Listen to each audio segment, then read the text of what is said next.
From the St. Louis Public Radio Newsroom, this is The Gateway. It's Friday, February 14th. I'm Jonathan Ahl, in for Abby Larico.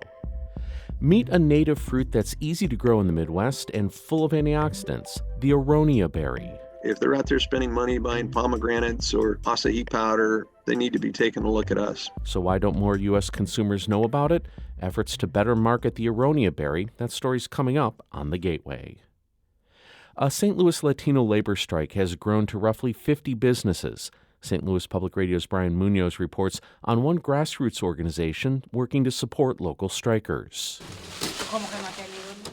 More than a dozen women gather in a normally empty storefront tucked beneath the shadows of St. Louis Lambert International Airport. They stuff plastic grocery bags with thousands of dollars worth of food donations. The packages will be delivered to people in fear of heightened federal immigration enforcement efforts and who are participating in a week-long Latino labor strike. We were not able to get as many funds as we wanted to, so we wanted to buy groceries and have those groceries available here for the people that want to join but are not able to.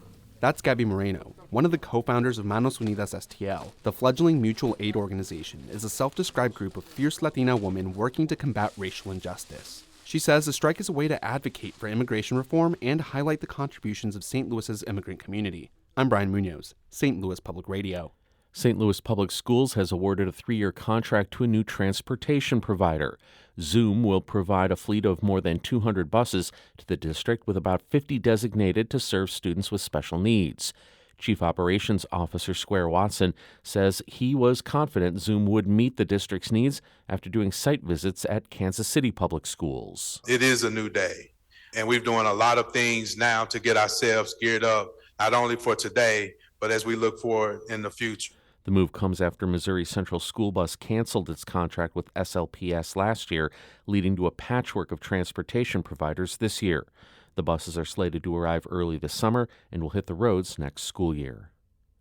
The Missouri House passed 4 bills out of the chamber yesterday, including legislation allowing landlords to refuse tenants who receive federal housing assistance. St. Louis Public Radio's Sarah Kellogg reports.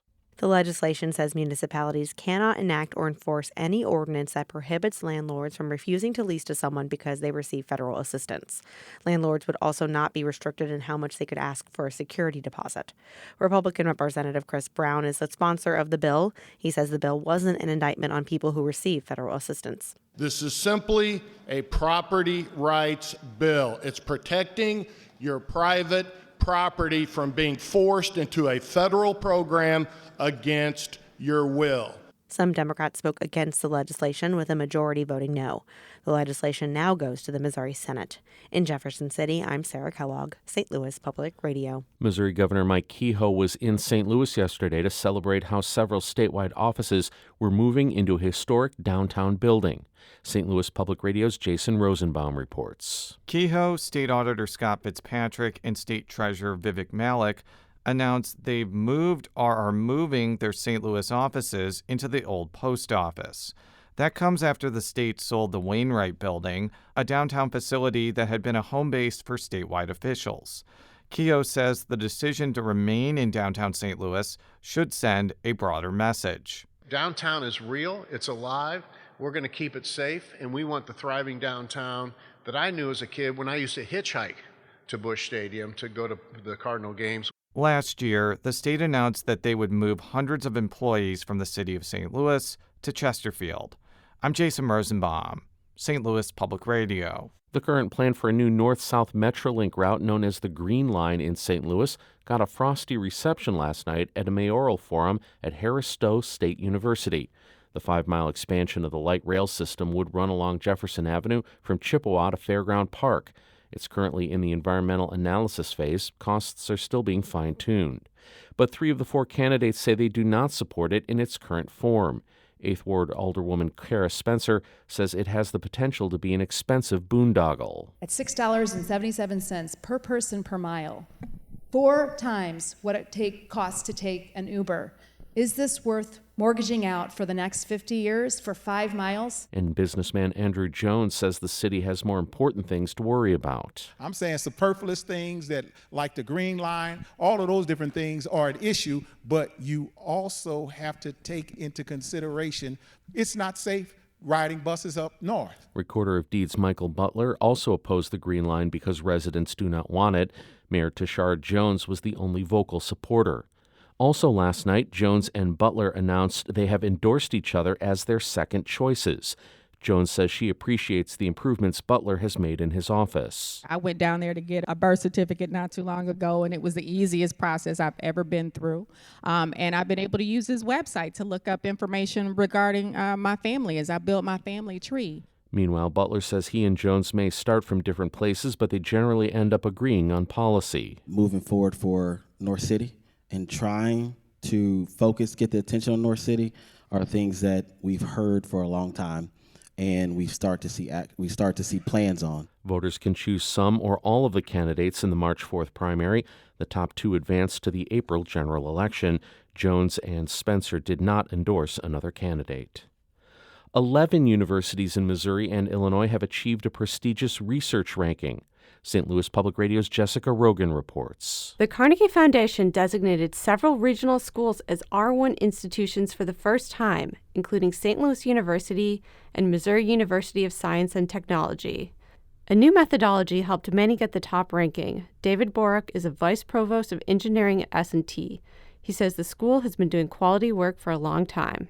There's a mood here that's exceptionally positive, and people are very happy that we've reached a point where a lot of hard work by a lot of good people that's been going on for a long time is recognized. The R1 status will help schools achieve greater prestige, attract students, and bring in more money for research.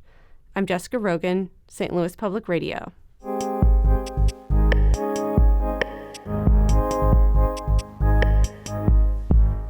It seems like every few years a different kind of fruit or vegetable becomes hip and trendy. But what if the next healthy superfruit was being grown by farmers across the Midwest?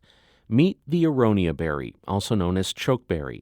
It's native to North America, and in recent years it's gained a following for its reported health benefits and potential market. As Harvest Public Media's Hector Alejandro Arizate reports, however, some growers say they've struggled to build name recognition and demand for the fruit. Dozens of wine and bourbon casks are filled with aging beer at Boulevard Brewery's processing room in Kansas City. One of the brewers, Brent Cox, cracks open their latest creation, an aronia berry creek. Yeah, we gotta go look at that. Cheers. The beer is ruby-colored. It smells funky and sweet. And the taste is deep flavor. Kind of really reminds me of like the kind of wines I like. For this beer, Boulevard partnered up with the botanical team at Powell Gardens to harvest their very own aronia berries, more commonly known as chokeberries. From like a brewer's standpoint, it's like always wanted to use native ingredients. Just kind of adds to the terroir and just the impact of flavors. Aronia berries also can be made into syrup, wine, and juice. But while they're native to the U.S. and grow well in the Midwest, they haven't really caught on here. In fact, Poland is actually the world's largest producer.